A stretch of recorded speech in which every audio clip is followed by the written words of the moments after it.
ఇది మీరు చెప్పండి. మీ సిస్టర్ మీతో ఏమన్నా పంచుకుందా? బావకి సంబంధించినటువంటి విషయాలను, ఇట్లా నన్ను హెరాస్ చేస్తున్నాడు, ఇలా హింసిస్తున్నాడని? ఒకరోజు రాత్రి 3:00 ఫోన్ చేసింది. ఫోన్ చేసేసి ఇట్లా ఎక్కడెక్కడో ఏళ్ళు పెడుతున్నాడు వీడియోస్ చూసి అనంటే నేను వచ్చి ఆ అబ్బాయిని బట్టలు ఇవన్నీ తీసుకొని ఎల్లగొట్టేసాం. ఆ అబ్బాయిని 2 ఇయర్స్ మా దగ్గర రానీయలేదు.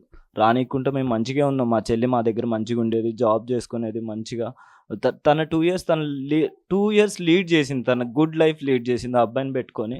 ఒక్కసారి 3 మంత్స్ అయింది వచ్చిన దగ్గర నుంచి ఏంటంటే ఒకసారి చెప్పిన మా అన్నయ్యకి, ఎందుకు నా ఫ్యామిలీకి నేను మళ్ళీ మళ్ళీ ఇబ్బంది చేయటం. మా డ్యాడీ అడిగిండు ఎందుకు గొడవలు అవుతున్నాయి అంటే, ఆ అబ్బాయి అడిగిన సమాధానం ఏం చెప్పాడంటే, మా డాడీ ఏజ్ ఎంత, అబ్బాయి ఏజ్ ఎంత. ఆ అబ్బాయి ఏమన్నాడంటే, తను నా బెడ్ మీదకి రావట్లేదని చెప్పిండు మా డాడీతో. ఆ అబ్బాయి అట్లా చెప్పగలుగుతారు. అసలు అట్లాంటి మా చెల్లిని ఏయో వీడియోలు చూసి ఇది ఎక్కడెక్కడో వేళ్ళు పెట్టటాలు ఇవన్నీ చేయటం వల్ల తట్టుకోలేక యూరిన్కి గడ పోయేది కాదు. యూరిన్ ఇన్ఫెక్షన్స్ వచ్చాయి.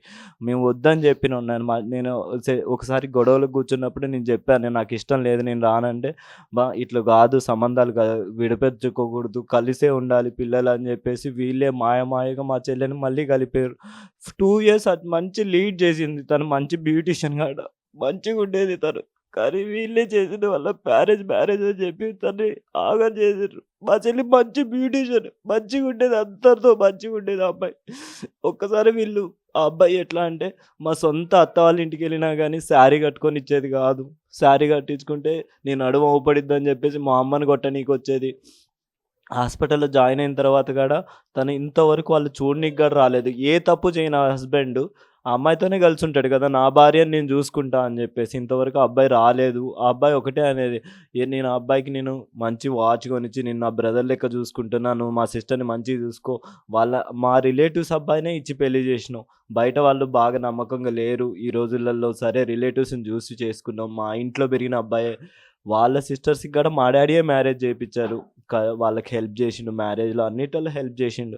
అట్లాంటి టైంలో వైవాహిక బంధం ఇష్టం లేనప్పుడు విడిపోవచ్చు కూడా. కానీ ఎందుకు మరి మీ చెల్లెల్ని ఇంకా సాయిత్రంతోనే ఉంచి కాపురం చేసేది మీరేమైనా ఒత్తిడి చేశారా మౌనికని? మేమేం ఒత్తిడి చేయలేదు. అయితే తను స్కూల్లో పనిచేస్తుంటుంది అనమాట. స్కూల్ టీచర్స్ దగ్గరికి వెళ్ళటం, తను పనిచేసే దగ్గరికి వెళ్ళటం, తను ఇన్స్టాగ్రామ్లో వాళ్ళ ఫ్రెండ్స్ అందరికీ మెసేజ్ చేసి నేను మంచిగా ఉంటాను.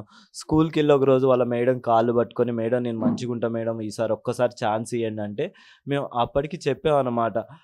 అయితే మహిళా మండలి కంప్లైంట్లు ఇచ్చేసి ఒక ఎస్పీ గారితో ఒకరోజు కూర్చోబెట్టి ఆయనతో కూడా లెటర్లో రాపిచ్చామన్నమాట.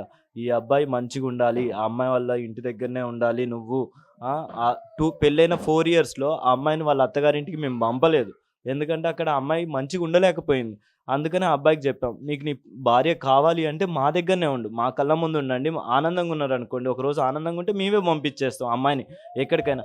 ఆ అమ్మాయి ఇంతవరకు కూడా ఎప్పుడు వాళ్ళ అత్తగారింటికి వెళ్ళలేదు. ఎంత టార్చర్ ఉంటే వాళ్ళ అత్తగారింటికి వెళ్ళదు. మేము పెళ్ళి 4 సంవత్సరాలైంది. కట్నం ఇవ్వలేదని కాదు లేదు కదా, కట్నం అన్నీ ఇచ్చాం. కానీ ఆ అమ్మాయి మా దగ్గరనే ఉందన్నప్పుడు అర్థం అవ్వాలి కదా, ఆ అమ్మాయి ఎంత టార్చర్ చేస్తుండో. ఫిజికల్ టార్చర్ ఎక్కువ అండి ఆ అబ్బాయి. చదువుకున్నాడనే కానీ అసలు ఫిజికల్ టార్చర్లో ఎంత టార్చర్ చేశాడు అంటే, ఆ అమ్మాయి యూరిన్ ఇన్ఫెక్షన్స్ అయినాయి అంటే అర్థం చేసుకోండి.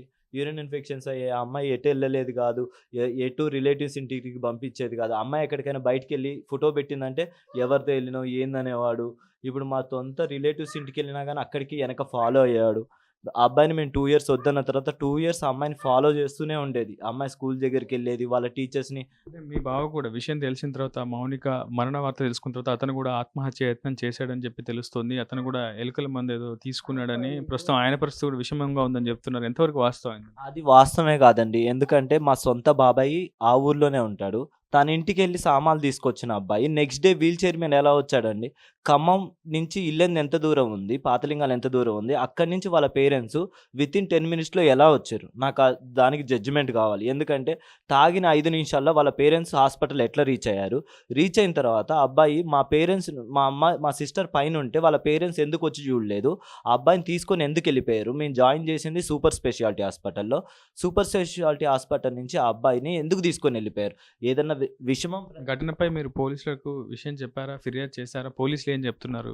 పోలీసులు ఒకటే చెప్తున్నారు, మేము విచారణ చేస్తున్నాం అని చెప్పారు మాకు ఇంతవరకు. మాకు ఎటువంటి అప్డేట్ అయితే రాలేదు. మేము కోరుకునేది ఏందంటే ఇంకొక అమ్మాయికి మా సిస్టర్ లెక్క ఇంకొక అమ్మాయి అవ్వకూడదు. ఇంకొకళ్ళకి ఈ పరిస్థితి రాకూడదు. ఎందుకంటే మేము ఆల్రెడీ లాస్ అయిపోయినాం మా సిస్టర్‌ని. మేము 25 ఇయర్స్ మేము మా సిస్టర్‌ని ఎలా పెంచుకున్నాం అంటే తనకి కారం తగిలితే ప్రాబ్లమ్ అయితదని మా అమ్మోళ్ళు చిన్నప్పటి నుంచి ఉప్పను, నెయ్యి ఏసి అన్నం పెట్టేవాళ్ళు తప్ప ఏ రోజు కారం పెట్టేవాళ్ళు కాదు. ఎందుకంటే మా సిస్టర్‌ని మేము అంత ఘోరంగా పెంచుకున్నాం మేము.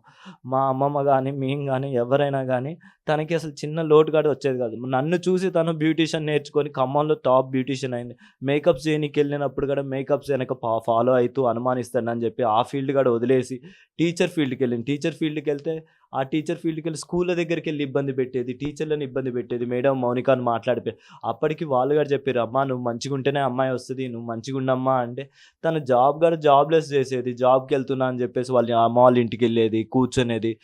ఆ అమ్మాయి ఏమో ఆ అమ్మాయి అబ్బాయి కోసం వంట వండితే నేను తినను. నాకు అవసరం లేదనేది. ఆ అమ్మాయి అంతే పస్తులు పండుకునేది. ఆ అబ్బాయి ఏమో బయట తిని వచ్చేది. రాత్రిపూట డ్రింక్స్ తెచ్చుకునేది. డ్రింక్స్ దొంగతనంగా లేసి తాగేది.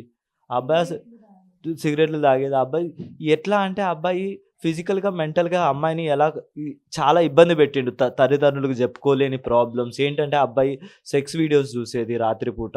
అవి చూసి ఆ అమ్మాయిని ఇట్లా చేద్దాం, అట్లా చేద్దాం అని మెంటల్‌గా, ఫిజికల్‌గా ఎక్కువ ఇబ్బంది పెట్టేది. అది పేరెంట్స్‌తో ఎలా చెప్పుకుంటది? ఒకసారి నాకు ఫోన్ చేసి రాత్రిపూట ఆడపిల్ల మా చెల్లి 3కి ఫోన్ చేసి చెప్పింది. అంటే అర్థం చేసుకోండి ఎంత ఇబ్బంది పెట్టుంటాడు. నేననేది ఏందంటే ఇంకొకళ్ళకి ఈ పరిస్థితి రాకూడదు. మా లెక్క ఇంకొకళ్ళు బాధపడకూడదు. ఈ రోజులలో జరిగేది ఏంటంటే అమ్మాయిలు తల్లిదండ్రులు మేమందరం ఏదో ఆశించి అబ్బాయిలు మంచిగుంటారనే పైసలు అంతంత కట్నాలిచ్చి పెళ్లి చేసేది. ఎందుకంటే తెలిసిన వాళ్ళకి ఇచ్చేసి చేసాం. అది కూడా అప్పటికి బయట వాళ్ళకి కూడా చేయలేదు మేము. తెలిసిన వాళ్ళకే ఇచ్చి చేసినాం. ఎందుకంటే మంచిగుంటారు, మంచి లైఫ్ దొరికిద్ది, మా కళ్ళ ముందుంటారనే చేసినాం. కానీ వాళ్ళు ఇట్లా చేస్తారని మేము అనుకోలేదు. మా సిస్టర్ కూడా చాలా ధైర్యవంతురాలసలు. ఆ అమ్మాయి ఏ పని చేయదు. ఎందుకంటే ఆ అమ్మాయి అంత లైట్ లీవ్ చేసింది. 2 ఇయర్స్ ఆ అమ్మాయి ఓన్‌గా బతికిన అమ్మాయి. వచ్చిన వితిన్ 4 మంత్స్‌లో ఆ అబ్బాయి ఆ అమ్మాయి సూసైడ్ చేసుకుందంటే అర్థం కావాలి ఎంత మెంటల్ టార్చర్ చేసుంటాడనేది. మేము ఒకటే కోరుకుంటున్నామండి మీ మీడియా వాళ్ళని. ఆ అబ్బాయికి, మా చెల్లెకి న్యాయం జరగాలి. ఆ అబ్బాయి అట్లా వాళ్ళ అమ్మోళ్ళు తీసుకుపోనీకి ఆ అబ్బాయి జస్ట్ ట్రైల్ చేశాడు. జస్ట్ నాకేసి వాళ్ళ అమ్మోళ్ళని పిలిచేసి సీరియస్‌గా ఉందని చెప్పే వరకు వాళ్ళ అమ్మోళ్ళు తీసుకొని వెళ్ళిపోయారు.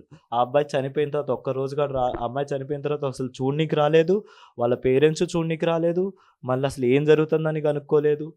మేము మొత్తం హాస్పిటల్‌లో 5,00,000 ఖర్చు పెట్టాము. ఇంకో 40,00,000 కట్టి లివర్ ట్రాన్స్‌ప్లాంటేషన్‌కి కూడా ట్రై చేసాం. ఎంతో ట్రై చేసినాం. 11 రోజులు మేము ఎవ్వరు నిద్రపోకుండా దిక్క దేవుడిని ప్రార్థిస్తూనే ఉన్నాం సార్.